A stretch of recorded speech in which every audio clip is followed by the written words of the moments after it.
Assalamualaikum warahmatullahi wabarakatuh. Perkenalkan, saya Agustian, peserta Latsar CPNS tahun 2023, Angkatan 12 dari kelompok 4 akan mempresentasikan mengenai Learning Journal Agenda 1 mengenai wawasan kebangsaan, analisis isu kontemporer, serta kesiapsiagaan bela negara. Adapun untuk materi pertama, wawasan kebangsaan. Wawasan kebangsaan dapat diartikan sebagai konsepsi cara pandang yang dilandasi akan kesadaran diri sebagai warga dari suatu negara akan diri dan lingkungannya di dalam kehidupan berbangsa dan bernegara.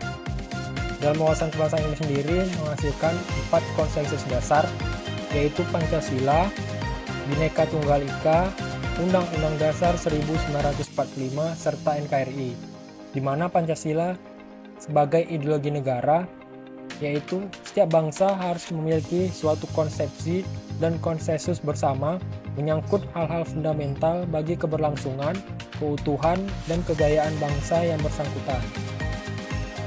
Lalu adapun bendera, bahasa, dan lambang negara serta lagu kebangsaan. Adapun bendera Negara Kesatuan Republik Indonesia yang selanjutnya disebut bendera negara adalah Sang Merah Putih. Bahasa Indonesia yang dinyatakan sebagai bahasa resmi negara dalam pasal 36 Undang-Undang Dasar Negara Kesatuan Republik Indonesia tahun 1945 bersumber dari bahasa yang diikrarkan dalam Sumpah Pemuda tanggal 28 Oktober 1928 sebagai bahasa persatuan yang dikembangkan sesuai dengan dinamika peradaban bangsa. Lalu lambang negara Kesatuan Republik Indonesia berbentuk Garuda Pancasila yang kepalanya menoleh lurus ke sebelah kanan, perisai berupa jantung yang digantung dengan rantai pada leher Garuda, dan semboyan Bhinneka Tunggal Ika ditulis di atas pita yang dicengkram oleh Garuda. Dan yang terakhir, lagu kebangsaan adalah Indonesia Raya yang diubah oleh Wage Rudolf Supratman. Adapun untuk materi yang kedua, analisis isu kontemporer.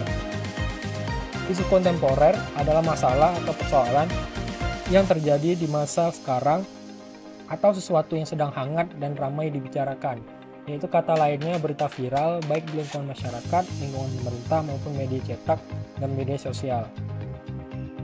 Adapun dalam analisis untuk kontemporer sendiri ada perubahan di lingkungan strategis, yaitu antara lain model intelektual, model emosional, model sosial, model ketabahan, model etika atau moral, serta model kesehatan.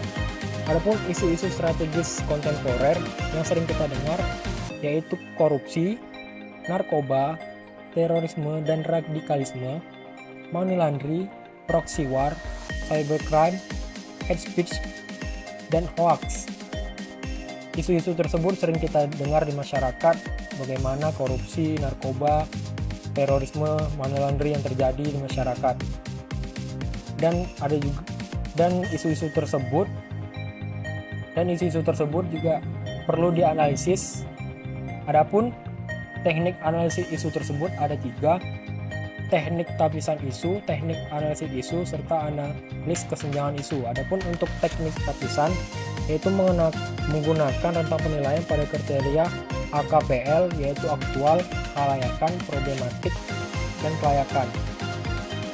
Jadi lalu yang kedua, alat bantu tapisan ini menggunakan kriteria ISG. ISG ini adalah panjangan dari urgensi, seberapa mendesak suatu isu harus dibahas, dianalisis, dan ditindaklanjuti. Seriousness, seberapa serius suatu isu harus dibahas, dikaitkan dengan akibat yang akan ditimbulkan, dan growth, seberapa besar kemungkinan memburuknya isu tersebut jika tidak ditangani. Adapun untuk teknik analisis isu sendiri ada mind mapping, ada fishbone diagram, ada analisis SWOT. Lalu yang terakhir adalah kesiapsiagaan bela negara. Kesiapsiagaan bela negara adalah suatu keadaan siap siaga yang dimiliki oleh seorang baik secara fisik, mental maupun sosial dalam menghadapi suatu situasi kerja yang beragam, yang dilakukan berdasarkan kebulatan sikap dan tekad secara ikhlas dan sadar, disertai kerelaan berkorban sepenuh jiwa raga yang dilandasi oleh kecintaan terhadap Negara Kesatuan Republik Indonesia berdasarkan Pancasila dan Undang-Undang Dasar 1945 untuk menjaga, merawat, menjamin kelangsungan hidup berbangsa dan bernegara. Adapun rumusan 5 bela negara yaitu rasa cinta tanah air, sadar berbangsa dan bernegara, setia kepada Pancasila sebagai ideologi negara. Lalu yang keempat, rela berkorban untuk bangsa dan negara. Lalu yang kelima, mempunyai kemampuan awal bela negara. 5 nilai dasar tersebut dapat dilaksanakan dalam rencana aksi bela negara, yang dimana aksi nasional bela negara adalah sinergi setiap warga negara guna mengatasi segala macam ancaman, gangguan, hambatan, dan tantangan dengan berlandaskan pada nilai-nilai luhur bangsa untuk mewujudkan negara yang berdaulat, adil, dan makmur. Dan dari kelima tersebut dapat kita implementasikan di dalam kehidupan sehari-hari. Sekian materi yang dapat saya sampaikan. Saya akhiri dengan wabillahi taufiq wal hidayah. Assalamualaikum warahmatullahi wabarakatuh.